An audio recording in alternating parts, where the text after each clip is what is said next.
Instagram પર થયેલ પ્રેમે અમદાવાદની યુવતીને બરબાદ કરી. અમદાવાદ શહેરની ગતિશીલતા, લાઇટોથી ઝગમગતી રાત્રિઓ અને સોશિયલ મીડિયા પર જીવતા યુવાનોની દુનિયા, આ બધાની વચ્ચે શરૂ થઈ છે એક પ્રેમની સ્ટોરી. આ સ્ટોરી છે નિશા અને રાહુલની, જેની શરૂઆત ઇન્સ્ટાગ્રામ પર એક સામાન્ય ફોલો અને લાઇકથી થઈ હતી. નિશા અમદાવાદના નારોલ વિસ્તારમાં રહેતી એક સામાન્ય મધ્યમવર્ગીય પરિવારની યુવતી હતી. તે અભ્યાસમાં સારી અને સ્વભાવથી સંકોચાયેલી, પરંતુ અંદરથી ખૂબ જ સપનાઓથી ભરેલી હતી. તેની દુનિયા કોલેજ, ઘર અને મોબાઈલ સુધી મર્યાદિત હતી. સોશિયલ મીડિયા તેના માટે માત્ર સમય પસાર કરવાનું સાધન હતું, જ્યાં તે પોતાના ફોટા પોસ્ટ કરતી અને બીજાના જીવનમાં ઝાંખી કરતી. એક દિવસ તેના ઇન્સ્ટાગ્રામ પર રાહુલ07 નામના એક યુવાને તેને ફોલો કરી. શરૂઆતમાં નિશાએ ખાસ ધ્યાન આપ્યું નહીં, પરંતુ થોડા દિવસોમાં રાહુલ તેના દરેક પોસ્ટ પર લાઇક અને કોમેન્ટ કરવા લાગ્યો.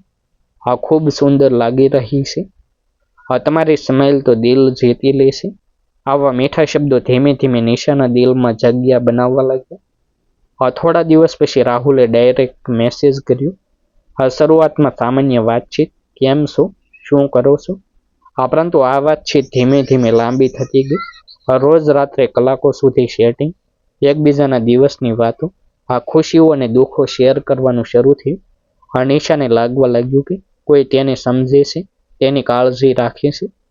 રાહુલ પોતાની જાતને એક સફળ બિઝનેસમેન તરીકે રજૂ કરતો હતો.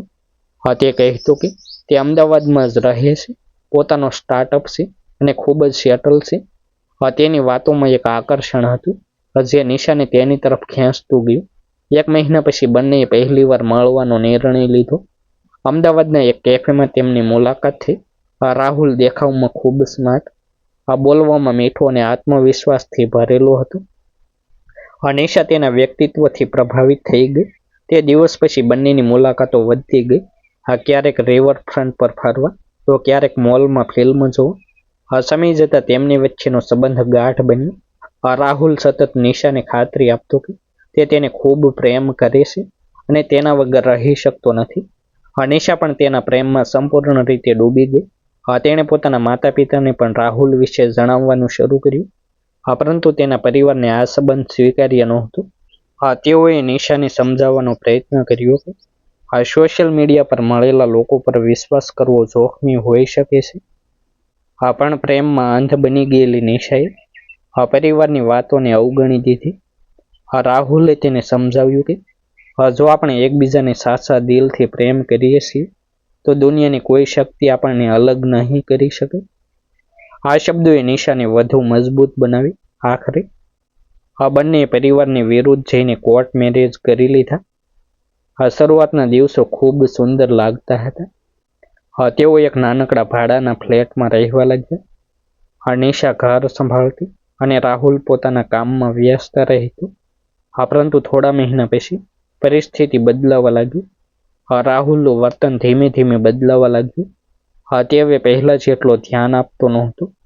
વારંવાર બહાર રહેવા લાગ્યો.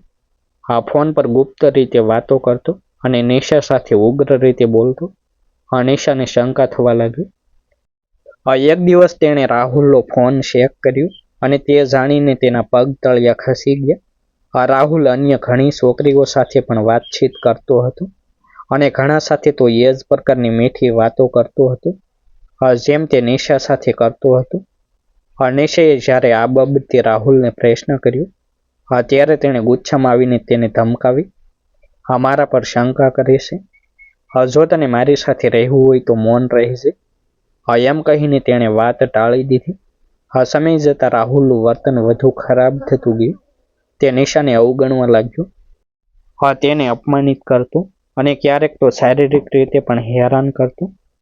નિશા માટે આ બધું સહન કરવું મુશ્કેલ બનતું ગયું, પરંતુ તે પોતાના નિર્ણયના પરિણામથી ડરીને શાંત રહેતી.